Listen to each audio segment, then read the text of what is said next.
Olá, pesquisadores, sejam bem-vindos a mais uma lição aqui no canal do Timotinho.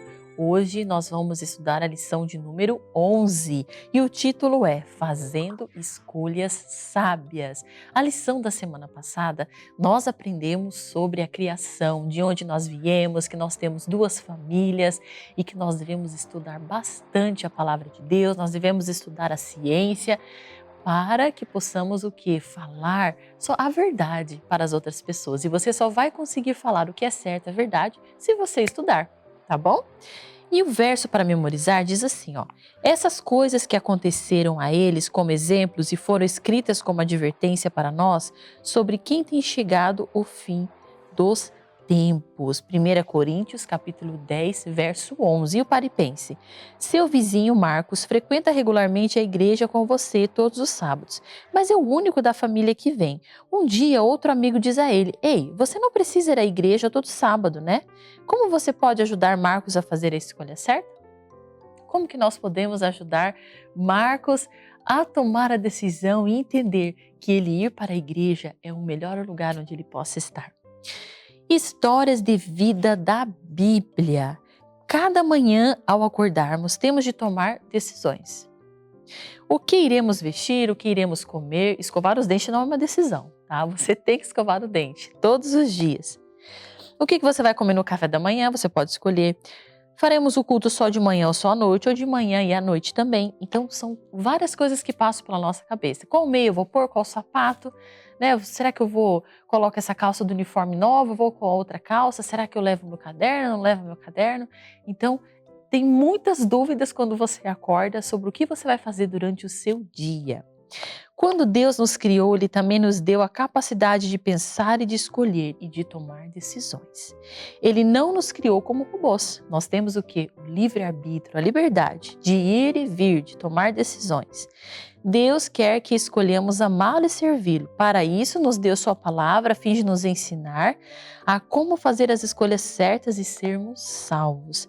Além de nos dar instruções sobre como escolher corretamente, Deus nos deu pela Bíblia muitas histórias de vida das pessoas que fizeram boas e más escolhas. Então, nosso Deus, eu estou lembrando aqui daquele verso que nós estudamos na lição da semana passada, diz que os nossos pensamentos são o quê? Inferiores, né? E quando nós pensamos, Deus já pensou lá na frente, Deus já criou um plano para tudo.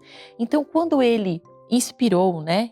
Ele estava com cada um que escreveu a Bíblia, ele já pensou no seguinte, que nós seres humanos, nós iríamos precisar o quê? De conselhos, nós iríamos precisar de ler outras histórias de pessoas que passaram aflições ou que ganharam bênçãos, como essas pessoas reagiram, o que elas fizeram. Então, ele já sabia que nós iríamos precisar de conselhos. Por isso que nós temos várias histórias dos personagens da Bíblia.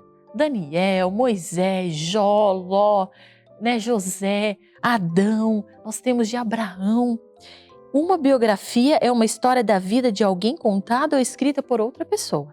Se você for à biblioteca, encontrará milhares de biografias. Tem muitas pessoas que ao longo da sua vida, elas fizeram coisas incríveis, descobriram, né, coisas incríveis, cientistas. Então, as pessoas gostam muito de escrever sobre notícias impactantes, o que essa pessoa fez ao longo da sua vida que chamou a atenção da humanidade. Então, na biblioteca existem várias histórias de pessoas incríveis que conquistaram alguma coisa no mundo. Será que poderíamos tê-las e aprender com elas a fazer boas escolhas? Sim, tem algumas pessoas que influenciam para o bem. Na verdade, só que nem sempre. Muitas dessas escolhas que foram feitas, nem todas foram feitas pedindo conselhos a Deus ou baseadas na Bíblia, tá? Isso tem que se escolher, escolher a dedo, como diz aquele ditado popular. Não é tudo que você lê e fala, nossa, essa pessoa tal, ela tomou tal decisão, eu vou fazer isso também. Não, nós devemos pensar assim, o que Deus quer para nós? Qual é o melhor para mim? Eu, como pequeno pesquisador da igreja, cristão, qual é a escolha certa que eu devo fazer? Nunca, jamais você deve se inspirar em outras pessoas, por mais que a vida dessa pessoa possa ter sido uma vida muito bela. As biografias bíblicas são diferentes das biografias de bibliotecas. Vamos descobrir o porquê, tá? Então aqui é bem interessante, por isso que eu estou lendo para vocês. Como educador, nenhuma parte da Bíblia vale mais do que as suas biografias. Elas são diferentes de todas as outras porque são absolutamente verdadeiras. As biografias comuns podem transmitir uma imagem distorcida da vida de alguém, mas as biografias bíblicas carregam relatos verdadeiros dos personagens. Então, se está escrito que José foi vendido pelos seus irmãos, jogado lá dentro do poço, então foi isso exatamente o que aconteceu. Algumas vezes as biografias contadas por outras pessoas que a gente encontra lá na biblioteca, elas podem o quê? Conter somente algumas verdades e outras coisas podem ser o quê? Inventadas para ficar mais interessante. Por isso que a lição aqui está dando um alerta, tome cuidado, tá? Não se compare, não tente fazer com que a sua vida seja igual a daquela pessoa que você leu, que é muito importante lá na biblioteca. Então tenha muito cuidado com isso. As biografias comuns podem transmitir uma imagem distorcida da vida de alguém, mas as biografias bíblicas carregam relatos verdadeiros dos personagens. Elas mostram exatamente as consequências de suas boas e más escolhas. E o mais importante, as biografias bíblicas nos ensinam a vencer o mal em nós através do poder de Deus. Então, lembre-se de uma coisa, Jesus é o centro da nossa vida. Então, tudo de bom nós vamos o quê? Se assemelhar em Jesus. E o mal, nós vamos aprender com ele como vencer o mal. Pergunta 1. Por que Deus permitiu que as boas e más ações das pessoas fossem registradas na Bíblia? Lá em Romanos, capítulo 15, verso 4. O que diz lá em Romanos? Vamos tentar achar Romanos aqui na nossa Bíblia? Deixa eu ver. Será que está Oséias, Naum, Mateus, João? Onde será que está Romanos aqui na minha Bíblia? Será que eu vou conseguir achar Romanos? Achei, Romanos capítulo 15, verso 4. Diz assim, Pois tudo quanto outrora foi escrito para o nosso ensino, foi escrito a fim de que pela paciência e pela consolação das Escrituras tenhamos esperança. Então, não importa o que nós estamos passando, Deus sabe de todas as coisas e com certeza você vai achar o quê? Esperança e consolo na palavra de Deus através da história de algum personagem. Então, a resposta, qual é a resposta daqui?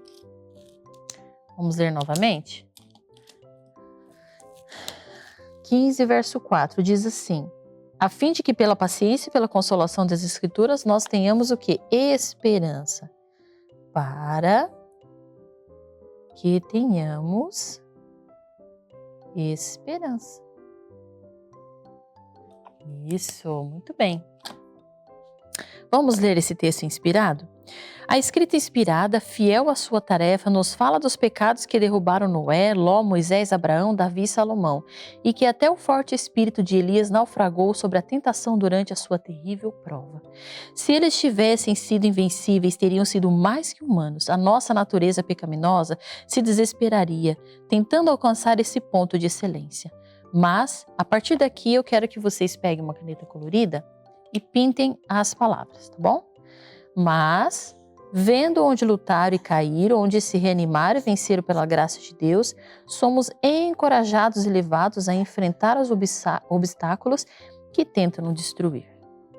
Muito bem, então encontramos duas respostas. No verso de Romanos, esse verso que está aqui, ele está errado, tá bom? Então não é de 1 Coríntios, vocês podem riscar e colocar Romanos, capítulo 15, verso 4. Número 2. Procure as referências bíblicas abaixo e descreva a fraqueza e a força de cada personagem bíblico. Então aqui, nesses versos, nós vamos entender um pouquinho melhor, tá? E vocês irão responder enquanto eu vou falando aqui a resposta. Personagem bíblico, nós temos Moisés. Qual foi a fraqueza de Moisés? Então, no texto aqui de Números, capítulo 20, de 10 a 12, conta o episódio da água. Lembra que que o povo estava com muita sede, só que as águas eram amargas. Então eles ficavam reclamando toda hora para Moisés, e Moisés, ele ficou muito irritado. Mas ele ficou irritado em que sentido? Ele se irritou por causa da incredulidade daquele povo, tá bom? Então isso aqui é muito importante. Então aqui de Números, vocês podem abrir a Bíblia de vocês lá em Números 20, de 10 a 12. Olha só, diz assim. Moisés e Arão reuniram o povo diante da rocha. Moisés lhe disse: ouvi agora, rebeldes, porventura faremos sair água desta rocha para vós outros? Moisés levantou a mão e feriu a rocha 2 vezes com o seu bordão, e saíram muitas águas, e bebeu a congregação e os seus animais. Mas o Senhor disse a Moisés e a Arão: visto que não crestes em mim, para me santificardes diante dos filhos de Israel, por isso não fareis entrar esse povo na terra que lhe dei. Então, Deus, nesse momento, ele também ficou triste com Moisés, porque Moisés perdeu o equilíbrio. Ele poderia ter feito diferente, né? Ele poderia ter tido paciência, mas aquele povo era tão insistente, era tão incrédulo, que ele se irritou, né? Então aqui, a fraqueza naquele momento foi se irritar, perder a paciência, tá? E qual que era a sua força? Ele era muito manso, porque para governar, para liderar aquela multidão no deserto não era fácil, pequenos pesquisadores, era difícil, é difícil ser um líder, ainda mais de um povo rebelde, que praticamente todos, né? Tirando alguns só, não acreditavam muito na palavra de Deus. Então, a resposta é a sua força, ele era manso. Agora, Davi, a sua fraqueza. Em 2 Samuel, baseado nesses versos aqui, diz que a fraqueza de Davi, nesse episódio, nos versos aqui, Davi quis se orgulhar. Né? Davi, ele quis se amostrar. Então, nós vemos que o orgulho deixou Davi fraco. Então, isso não é bom, tá? Então, Davi quis se orgulhar. E qual era a sua força? Davi, ele tinha temor a Deus. O que significa temer a Deus? É diferente de você ter fé. Temor a Deus é você respeitar a Deus, tá? Então, vocês vão responder isso que eu acabei de dizer aqui. E o para refletir, quais são os seus pontos fracos e pontos fortes? Você pode responder aqui na lição ou numa folha separada. Bom? Então, nós chegamos aqui ao final dessa lição. Aquele abraço bem apertado para você. Fique com Deus e até amanhã. Tchau, tchau.